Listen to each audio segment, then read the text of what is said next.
Achieving a fitness goal requires consistency. And, if you're starting and stopping and starting and stopping, if you sometimes kind of go and you sometimes kind of do the fitness thing for years on end, then I just can't help but wondering, are you looking for a way out with your fitness? Are you looking for an out on pursuing your fitness goals? What is up, people? Jean Carlos here with the Total Body Training Podcast, where I help people get lean, gain muscle, and build some damn confidence. And today we are talking about whether or not you're looking for a way out of your fitness goals. All right, so here's kind of like the setup here. There are certain times of the year that we as a culture know that people tend to fall off. So, everyone starts off hard at the beginning of the year. So I would say that's around the second week of January, right? It's not even the first. It's around the second week of January that people start getting those gym memberships and start getting everything together. And, then, as we get further away from the initial start of the New Year's resolution, I would say around February, people just fucking fall off. I mean, people are, dying like flies. They're just not showing up anymore.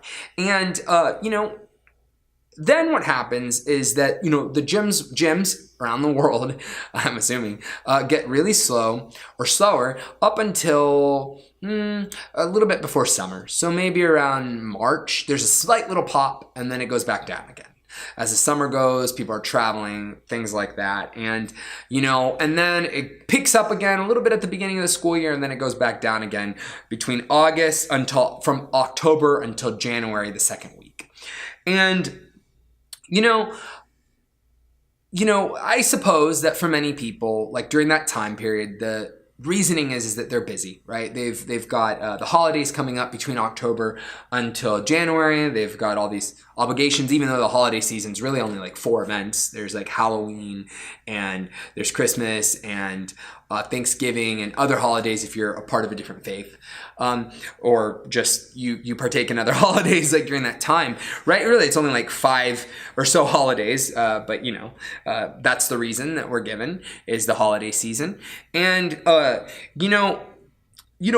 only do people fall off during that time, but like there's also just the weekly fall off. So you start off a week on Monday, and if you go to any gym around America, Mondays are the busiest day in the gym. And then from there on out, Tuesday, there's a few less people. Wednesday, there's a few less people. Thursday, there's much less people. Friday, Saturday, and Sunday, forget it. I mean, gyms are relatively empty, except for people who have made this a good habit. And, those people are in the small minority. And, I think that we as a culture are somewhat aware of this. We're somewhat aware. There are memes out that kind of like make fun of this. And, we talk about it, that you start off the year strong and then you end it and you forget about it really quickly. And, I think that, if we all know that, if we as people tend to fall off during certain times of the year, and we all know this as a culture, then, what gives? Like, if we all know this, and if you're struggling with a fitness goal and you're trying to pursue it, but then you're constantly like following that same pattern that most people fall into, what gives? Like, why are you doing that? Wouldn't that be enough notice for you to recognize, hey, like something, I'm going to go through this season and it's going to be tougher for me to get there. Maybe I should think in advance for how to like work around these things and how to change my life or, adjust my life more effectively so that I can get to the gym or that I can eat better, take care of my life and things like that. And, I just can't help but wondering, and this is tough love, if you're just kind of like looking for a way out. Are you just waiting for an excuse or a reason not to go into the gym? I know this sounds a little harsh, but follow me here. If you're in here, if you want to hear what I'm saying and you're okay with some tough love, now is the time to stick in here and listen, all right? Because the president of the United States, when Barack Obama was in office, he had time to work out, right? And I don't know, I don't want to get political. Right now it's Trump's time and like Trump's in office. I'm not going to talk about politics at all. But, I think, I don't know if Trump works out, but I know he likes to play a lot of golf and some people call that working out. So like he finds time to do that and pretty regularly. And I know that Barack Obama like worked out all the time. Michelle, they worked out. Richard Branson, the owner of Virgin Records, Virgin, the company, this huge multi-billion-dollar company, and Tim Ferriss, and all these millionaires and wealthy people find the time to do that, but they also really bust their ass. I mean, these people, some people would say, oh, they're just wealthy, that's why they have the time. No, these are high-functioning people who do a lot. If they find the time to do it, if the leader of the free world finds some time to go work out or play golf in Trump's case, or, if Richard Branson finds the time to break himself off from all of the obligations that he has, right, then I think you can find some time too. Yeah, I do. How is it that they can get it done and you can't? Right? And here's the tough love. So what's going on there? What's happening there psychologically with you and with them? What's the difference? Don't say that it's that those people have money because they didn't come from money. Like, especially in the case of like Tim Ferriss or Richard Branson, like those people, high functioning people who have a lot going on in their lives, they did not, Tim Ferriss specifically was not wealthy growing up. And I don't believe that Richard Branson was either. And most people, Jeff Bezos, a lot of people in Silicon Valley who are getting a lot of really incredible things done right now in terms of technology, and these people who are highly successful, Jeff Bezos, the founder of Amazon, are insanely busy people, but they still find the time to like work out. So like, what's the situation there? Right? And actually, I have to take that back. I don't know if Jeff Bezos works out, but I do know that Richard Branson does. And I know that Tim Ferriss does. Just want to edit that in case Jeff is watching this. But, how is it that those people find the time to do that? Damon John as well. Damon John, founder of FUBU. He's on Shark Tank, finds the time to work out. Joel Osteen, who's a preacher, in Damon John's book, he says that Joel Osteen finds the time to go for like long walks and work out. Lots of people find that time that are high functioning people that are super busy. So why do they find it and you can't? And, I just can't help but wondering if like you're just kind of like constantly looking for an out. If the moment things get difficult, you're just like resigned to the fact that things are difficult and you think, I just can't do anything. Fuck it. Like I just can't go to the gym now. Or like, fuck it, I can't go for maybe, a half-hour walk. Or, I can't do a little 15-minute HIIT workout in my apartment or in my house, right? So like, what's going on there? So I believe that there's time no matter what your schedule is. And if there isn't, then you're doing something wrong. If your life is really so busy that you don't have half an hour, just half an hour to take for yourself, to do some kind of physical activity. It doesn't have to be in a gym. It doesn't have to be anything fancy. It could be a walk in the park. For you to walk out of your house or apartment and walk, right? For you to turn on YouTube and watch a workout that you can do at home, right? If you don't have the time to do that, then, you might need to reschedule your life, right? Or you're probably just not prioritizing, which is probably it. You're not scheduling your life in an effective manner. Then you're probably just looking for a way out. You're probably constantly trying to find ways to get yourself out of your fitness and out of taking care of yourself. So here are some things that you should consider doing if you're constantly looking for a way out. First of all, I would say that you should recognize if you're looking for ways out, or recognize when you're looking for a way out. So if you have, let's say you have a tough life. So you've got a lot of anxiety, or like, you've got a lot going on in your life. Maybe you're a single parent, or so you've got a lot weighing on you, or maybe you're going through like a tough financial time, or maybe you're just struggling in some kind of way.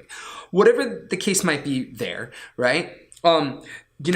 Chances are that you can find some time for yourself. There's got to be a way you can do it. How can you find that time for yourself? And I want you to recognize when you're looking for a way out. So sometimes people who are having a tough time, they deviate to doing something that doesn't help them in the long run. So like if you're having a tough time right now, right, instead of doing self-care or taking care of yourself, the moment that someone calls you up and says, hey, you want to go drinking right now at like 5:30, you'll choose that instead of like choosing working on yourself, which will actually make you feel better. If you're struggling with anxiety, if you're struggling with depression, don't look for a short-term happiness. Look for something that's going to make you feel better in the long term. And that's going to make you feel a lot better. That's going to make you feel wholer and more put together if you focus on improving your life. So, try to really think about it like that. Try to recognize when you're looking for a way out or when you're getting distracted. All right. So that's just something to think about. And there's probably a lot of different examples there. And I don't want to trivialize anybody's struggle, but I want you to do that and recognize when you're looking for a way out. And, just consider that for a few moments. The next tip is, maybe you don't like working out, or maybe you don't like the kind of fitness that you're doing. And this is something that a lot of people encounter when they're beginners. And trust me, I understand not everybody is into like weightlifting. And, I certainly wasn't when I first started. I mean, I hated it. I did not enjoy deadlifting. I did not enjoy squatting. And now I love it. But that took some time. And, maybe the kind of exercise that you're doing isn't for you. Maybe you're more of the kind of person who likes to do Zumba. Or maybe you're more of the person who kind of likes to go jogging. John, you're suggesting something other than strength training? I mean, John, isn't strength training supposed to be the best? Isn't total body training supposed to be the best? Well, I do think it's pretty cool. I don't know if it's the best, but I think it's pretty good. And I think that what we offer here in that strength training is the best form of exercise, in terms of like the easiest to access and things like that. And I think I provide a good service. However, it's not for everybody. And, what I would say is that if you don't like what you're doing and you've tried to do the strength training thing for a while, maybe you should try something else. Now, is it better to strength train over taking Zumba? I think so. I do. However, if you really hate strength training, maybe you should go take Zumba, right? Maybe that'll be fun. I mean, it's a great form of exercise and you get some cardio in and things like that. I mean, maybe that's more for you, or maybe going for a run or a jog is more your style. But don't you lose muscle mass when you go running? Well, yeah, you do. And, don't you kind of retain more fat? These are all the arguments, obviously, against doing other kinds of cardio or training other than strength training. Yeah, that might be true. However, if you enjoy it, at least you're moving, man. Like, at least you're doing something. And that's what I recommend, is that you do something that you enjoy, if that means that you're just not going to do anything. Because far too many of us, think like, oh, we have to do something. And while that option might be the best, there are other options. You don't have to do that. You can do the body pump class at Gold's Gym if you just enjoy that kind of environment. You can just do the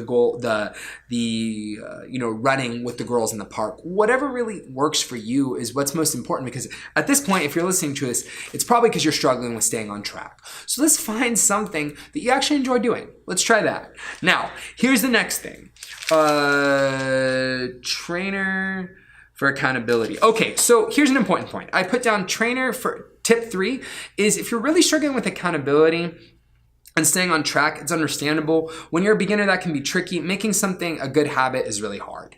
And maybe you need accountability is what I would suggest. So that's my tip, is to find something that helps you be accountable. Now, there's a few ways to think about this. When we first start off people here, at Total Body Training, I try to send them weekly or daily messages to get them on track. Trainers, if you're out there, send your clients daily messages when they first start. Now, as someone's been here for about 2 or 3 weeks, maybe about a month or so, I stopped messaging them as much because A, I've got new clients to work with, but B, I find that that's about the time that it takes for somebody to get consistent.